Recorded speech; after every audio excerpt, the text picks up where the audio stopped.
Assalamualaikum warahmatullahi wabarakatuh. Alhamdulillahirabbil alamin. Segala puji bagi Allah Subhanahu wa taala yang telah memberikan kita nikmat iman, nikmat Islam sehingga kita dapat berkumpul kembali di bulan yang penuh berkah ini, yaitu bulan Ramadan. Yang kedua, salawat serta salam selalu tercurah kepada junjungan kita Nabi Agung, Nabi besar Nabi Muhammad SAW yang kita nantikan syafaatnya di yaumul akhir kelak.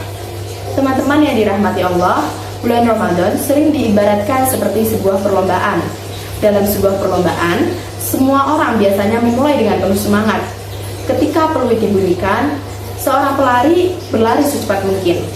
Namun, seiring berjalannya waktu, tidak semua orang mampu mempertahankan semangatnya. Ada yang mulai lelah, ada yang mulai melambat, bahkan ada yang mulai berhenti sebelum sampai di garis akhir.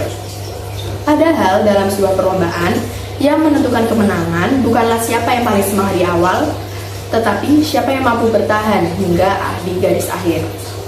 Begitu juga dengan Ramadan. Pada awal Ramadan, biasanya kita sangat bersemangat. Masjid penuh dengan orang yang melaksanakan sholat tarawih, banyak yang mulai membaca Al-Quran, memperbanyak sedekah, dan melakukan berbagai kebaikan hal lainnya. Namun setelah beberapa hari, terkadang semangat itu mulai berkurang. Ada yang mulai malas ke masjid, ada yang mulai jarang membaca Al-Quran, bahkan ada yang kembali melakukan kebiasaan yang kurang baik. Teman-teman sekalian, sebagai seorang muslim, kita diajarkan untuk istiqomah, yaitu konsisten dalam melakukan kebaikan.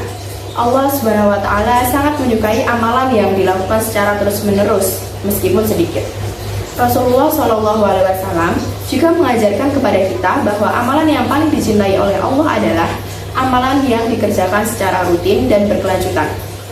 Apalagi di akhir Ramadan terdapat malam yang sangat istimewa, yaitu malam Lailatul Qadar. Malam ini disebut dalam Al-Quran sebagai malam yang lebih baik daripada 10 bulan.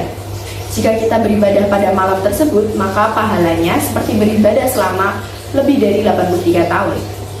Karena itu, orang yang berusaha beribadah sampai akhir Ramadan memiliki peluang besar untuk mendapat kemuliaan tersebut. Inilah yang disebut sebagai pemenang di garis finish Ramadan. Teman-teman yang dirahmati Allah, agar kita bisa menjadi pemenang di akhir Ramadan, ada beberapa hal yang dapat kita lakukan. Yang pertama, menjaga sholat 5 waktu dan memperbanyak sholat sunnah seperti sholat tarawih dan sholat witir. Yang kedua, memperbanyak membaca Al-Quran. Ramadan adalah bulan turunnya Al-Quran, sehingga sangat baik jika kita memperbanyak tilawah di bulan ini. Yang ketiga, memperbanyak doa, zikir, dan istighfar. Karena di bulan Ramadan, Allah akan membukakan pintu ampunan seluas-luasnya. Keempat, bersedekah dan membantu sesama. Karena kebaikan yang kita lakukan di bulan Ramadan akan dilipat gandakan pahalanya. Teman-teman sekalian, jangan sampai kita sudah berjuang sejak awal Ramadan, tetapi justru melemah menjelang akhirnya. Seperti seorang pelari yang sudah berlari jauh, tetapi berhenti sebelum mencapai garis finish. Mari kita manfaatkan sisa Ramadan ini dengan sebaik-baiknya. Tingkatkan ibadah kita, perbaiki akhlak kita, dan dekatkan diri kita kepada Allah Subhanahu wa taala.